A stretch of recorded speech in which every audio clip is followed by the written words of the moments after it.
Baroko epochoje didikų laidotuvės tapo teatralizuotų renginių, kurio pompastiką apibūdino terminas pompa funebris.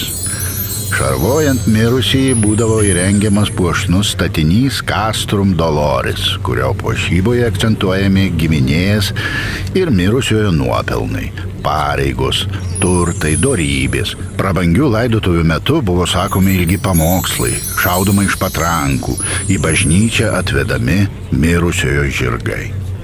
Sarmatiškasis laidotuvių ritualas nulemdavo iečių kratymą, pažymint mirusiojo narsą ir sėkmingas kovas, pareigūno insignijų laužimą, o laidojamą asmenį vaizduodavo persirengėlis archimimas.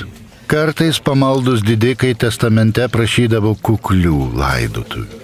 Jie norėjo būti palaidoti su vienuolio abitu, paprastame karste, po bažnyčios priengių, arčiau stebuklais garsėjančių paveikslų relikvijų. Tačiau dažnai vykdančios kuklę mirusiojo valią bažnyčios ir velionio giminių prabangus norai susikirzdavo. Pompa funebris renginys buvo skiriamas ne vien mirusiajam pagerbti, bet patenkinti giminės poreikius ir išaukštinti ją. Didikų laidotuvių iškilmėms būdavo ruošiamasi nuo kelių savaičių iki kelių mėnesių. Pasitaikydavo, kad mirusysis būdavo palaidojamas tik po 4 metų. Istorija mena atveju, kai mėginant suderinti mirusiojo prašytą kuklumą ir giminaičių trokštamą pompastiką, buvo surengiamos 2 skirtingos laidotuvės.